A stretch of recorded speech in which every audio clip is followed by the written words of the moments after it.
So అట్లా ఎట్లా పెడతారు అక్కడ అర్ధరాత్రి తాడిపత్రి అంటే వీళ్ళకి ఉండే ఉద్దేశం ఏంటంటే చాలామందికి రాయలసీమ అంటేనే క్రైమ్ అని అక్కడ మనుషుల్లాగా ఉండరని ఇలాగా మన వాళ్ళకి చాలామందికి బయట వాళ్ళకి ఉంటుంది. మనకి కృష్ణవంశీ అప్పుడు అంతఃపురం సినిమాలో రాగి ముద్ద చికెన్ తినేది ఎలా పెట్టారంటే ఏదో అనాగరికులు తింటారేమో అలాగన్నట్టుగా అతను చూపించాడు. అప్పట్లోనే దాని మీద విమర్శలు వచ్చాయి.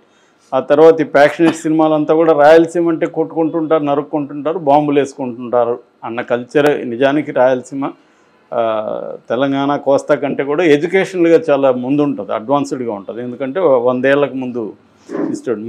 మా చిత్తూరు జిల్లా మా ఊర్లోనే 1930లో స్కూల్ ఉంది. ఇంకా మదనపల్లి ఇట్లాంటి చోట్ల అయితే 150 ఏళ్ళకు ముందే బ్రిటిష్ వాళ్ళు స్కూల్స్ పెట్టారు. అందువల్ల ఎడ్యుకేషన్లో అడ్వాన్స్. హైదరాబాద్ తర్వాత తిరుపతి ఫర్ ఎగ్జాంపుల్ యూనివర్సిటీలు కావచ్చు, ఇవన్నీ ఎక్కువ ఉంటాయి. కానీ ఇక్కడ పిక్చర్ ఏం వస్తుందంటే రాయలసీమ అంటేనే క్రైము అక్కడ ఇది ఆ యాంగిల్లో వీళ్ళు మాట్లాడడం. దాంతో ఆయన కోపం వచ్చింది. ఆయన కోపం రావడం వరకు ఓకే, ఎందుకంటే వీళ్ళకి ఏం పని, వీళ్ళకి సంబంధం లేదు. అక్కడ స్త్రీలు వాళ్ళు పనికిమాలిన వల్ల వాళ్ళకి తెలియదా అక్కడ గ్యాదర్ అవ్వడంలో వచ్చే ఇష్యూస్ వాళ్ళకి తెలియకుండా లోకల్స్ కదా వాళ్ళకి కదా బాగా తెలుస్తుంది వీళ్ళకంటే. వీళ్ళు ఇప్పుడు దాన్ని సపోర్ట్ చేసుకోవడానికి ఏం చెప్తున్నారు, మేము శాంతి భద్రతల ఇష్యూ మీద మాట్లాడాము అంటున్నారు. శాంతి భద్రతల సంబంధం అయితే వాళ్ళు చూసుకుంటారు, ఇంకేం సంబంధం లేదు. కాబట్టి వీళ్ళు అది కల్చరల్ యాంగిల్లోనే మాట్లాడతారు వీళ్ళు. సో దాన్ని వీళ్ళు మాట్లాడడం ఫస్ట్ అది అబ్జర్వ్డ్ వ్యవహారం. దాన్ని ఆయన గట్టిగానే కౌంటర్ చేయొచ్చు, లేదా అక్కడ మహిళలతో మాట్లాడించవచ్చు, అవి చేసి ఉండాలి. కానీ మామూలుగా అలా చేస్తే జేసీ ప్రభాకర్ రెడ్డి ఎందుకు అవుతాడు? సో ఆయనకు మామూలుగానే నోడుదోళ్ళు, ఆయన బూతులు లేకుండా అసలు మాట్లాడలేడు.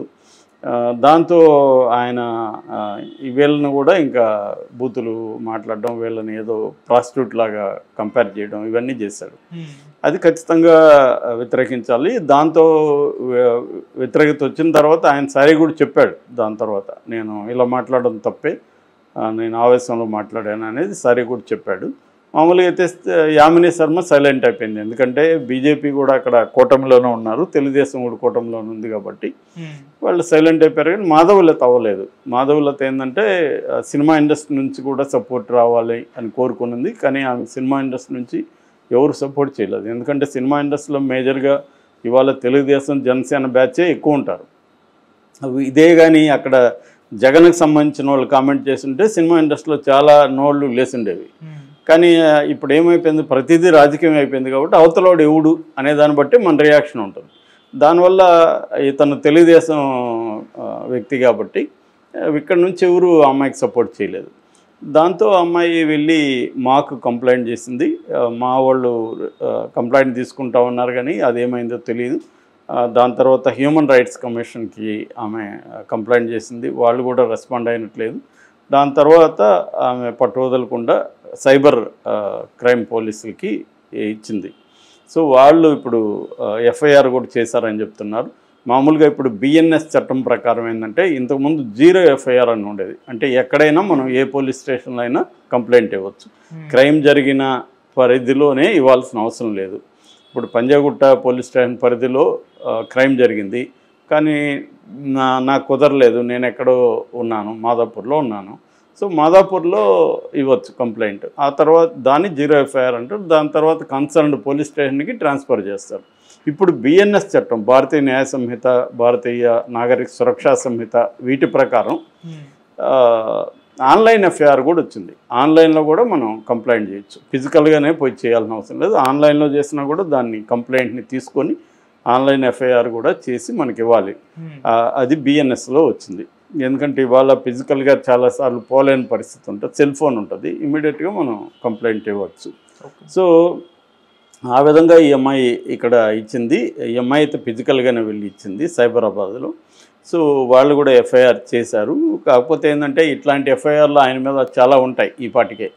ఆయన ఆల్రెడీ జైలుకి వెళ్ళి వచ్చాడు. అనదర్ ఎఫ్ఐఆర్ అనుకునే అవకాశం ఉంది. రాజకీయ నాయకుల మీద చాలా కేసులు అందరి మీద ఉంటాయి. జగన్ మీద ఒక 27 కేసులు ఉన్నాయి, మన లోకేష్ మీద ఉన్నాయి, చంద్రబాబు మీద ఉన్నాయి. కేసులు లేని వాళ్ళు ఎవరూ లేరు. లోకేష్ ఓపెన్గానే పిలిపించాడుగా, మీరు ఎన్ని కేసులు మీ మీద ఉంటే మీకు అంత మంచి పదవులు ఇస్తానని చెప్పాడుగా యువకాలంలో. సో కేసులు ఉండడం రాజకీయ నాయకులకి మరింత బలం పెరుగుతుంది, అర్హత అనమాట.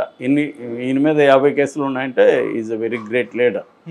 ఇప్పుడు అటువంటి క్రైటీరియా ఏర్పడిపోయింది కాబట్టి ఆయనకైతే దీనివల్ల వచ్చే నష్టం ఏం లేదు. కాకపోతే ఏంటంటే ఇంకొకసారి ఇది ఇప్పుడు మనం చెప్పుకుంటున్నామంటే అమ్మాయి కంప్లైంట్ ఇకపోతే ఈ చర్చ లేదు కదా. అంటే ఓవరాల్గా ఆయన లేడీస్ని సమావేశపరిచి చేసిన దాంట్లో తప్పు లేదు. అదే జెంట్స్ని చేస్తుంటే వీళ్ళు విమర్శించే వాళ్ళ లేదు.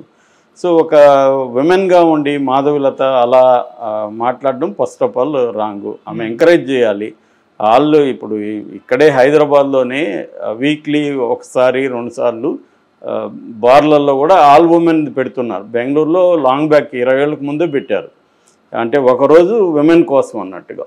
ఎందుకు మగవాళ్ళే ఫన్ చేయాలి, విమెన్ ఎందుకు చేయకూడదు అన్న కాన్సెప్ట్. అది దాంట్లో తప్పేం లేదు. దానివల్ల వచ్చే సైడ్ ఎఫెక్ట్లు ఏమైనా ఉంటే, ఇష్యూస్ ఏమైనా ఉంటే మాట్లాడచ్చు తప్ప అసలు ఉమెన్ సపరేట్గా ఒక దగ్గర చేరి ఎంజాయ్ చేయడం రాంగు అనే కాన్సెప్టు మోరల్ పాయింట్ ఆఫ్ నుంచి కల్చరల్ పాయింట్ మాట్లాడడం అనేది పేట్రియార్కల్ అంశము. బీజేపీలో చాలా సంఘాలు కానీ బీజేపీకి సంబంధించి కానీ ఇది ఎప్పటి నుంచో కొంత ఉన్నాయి. నిజానికి మోడీ మహిళల సంబంధించి అనేక పథకాలు పెట్టాడు, ప్రోత్సహిస్తుంటాడు. కానీ వీళ్ళ సంఘాల్లో ఉండేవాళ్ళు చేస్తుంటారు.